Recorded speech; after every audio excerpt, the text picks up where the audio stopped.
तपस्या की हमने दुगुना पड़ोसी को हो जाएगा। कभी सुनो, हम इसको अलमारी में रख के जाते हैं विदेश परदेश, अब कमा करके धन लेंगे तब घर बनाएंगे। तुम थोड़ा धैर्य धारण करो, थोड़ा पैसेंस रखो, धैर्य रखो, हम आते हैं उधर से। अब वो भगवान शंकर के वरदान को देखिए, दर्शन किया है लेकिन ईर्ष्या गई मन से। महर्षि वाल्मीकि क्या कहते, विगत विकार। ये विकार जब तक रहेगा तब तक वो जो सुखद स्वरूप है परमात्मा का नहीं जानिएगा।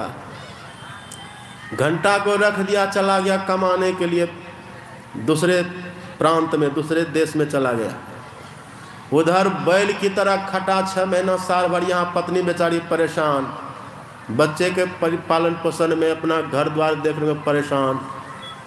और 6 महीना उधर उस जल्लू को बीता, कुछ 1000 रुपया हुआ तो लेकर के उधर से चला। पत्नी का धैर्य इधर टूट गया।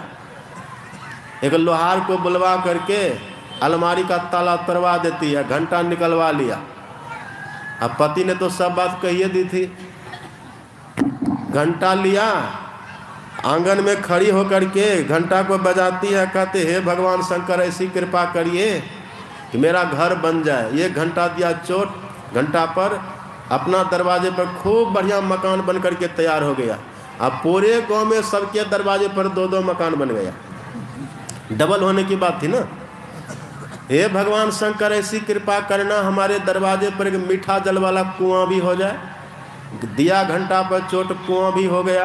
अब पूरे गांव में सबके दरवाजे पर 2-2 कुआं हो गया। अब पूरे गांव में राम राज है, जो जो इसने चाहा सब इसको मिला, पूरे गांव में डबल हो गया। अब वो जब उधर से चला 6 महीने के बाद कुछ 1000 रुपया लेकर के, जब गांव के करीब आया तो देखा बिल्डिंग खड़ा है चारों तरफ। सोचा कि लगता है दाल में काला है। घर के पास जैसे गया तो देखा अपने दरवाजे पर एक ही बिल्डिंग, अब पूरे गांव में सबके दरवाजे पर 2-2 बिल्डिंग। अपने दरवाजे पर एक ही कुआं, अब पूरे गांव में सबके दरवाजे पर 2-2 कुआं।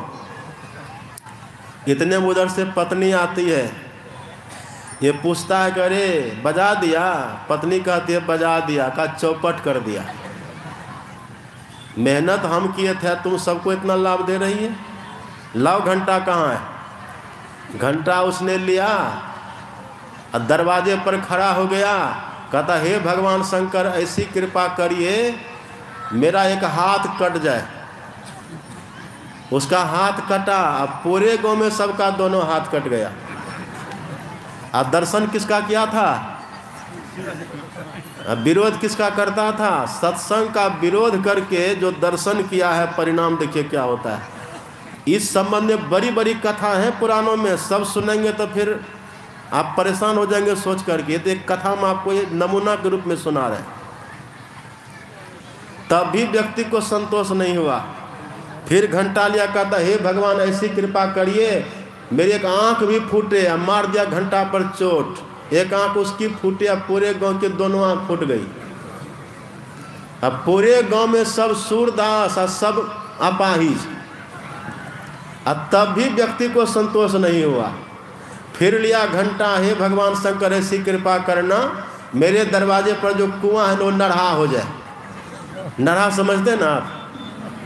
धरती से ऊपर रहता है ना कुआं की दीवार, वो झर करके धरती के लेवल में आ जाए, वही। अब सबके दरवाजे पर 2-2 नढ़ा कुआं, न किसी को आंख है न किसी को हाथ है। जो जिधर जाते सब केला के थम की तरह धम धम उसी नढ़ा कुआं में गिर रहा है। जहां राम राज था, एक ही दिन में पूरा गांव मर मिट करके शमशान बन गया। ये ईर्ष्या की भाव, भगवान कहते ईर्ष्या की भावना। भगवान कहते हैं इच्छा द्वेष समुत्थे न द्वंद्व मोहे न भारत, सम्मोहन सर्वभूतानि सर्गे यान्ति परंतप, येषाम त्वंतगतम पापानाम जननाम पुण्य कर्म नाम ते द्वंद्व मोह निर्मुक्ता भजन्ते माम दृढ़ व्रता। भगवान कहते हैं जो ईर्ष्या द्वेष से रहित होकर के, पवित्र होकर के और तब मेरा भजन करता है, भगवान कहते वो सुखी होता है।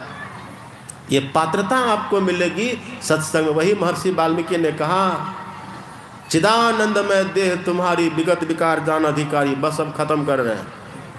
चिदानंद देह किसको कहते हैं? अभी जो आपका शरीर है ना, इसको कहता है स्थूल शरीर।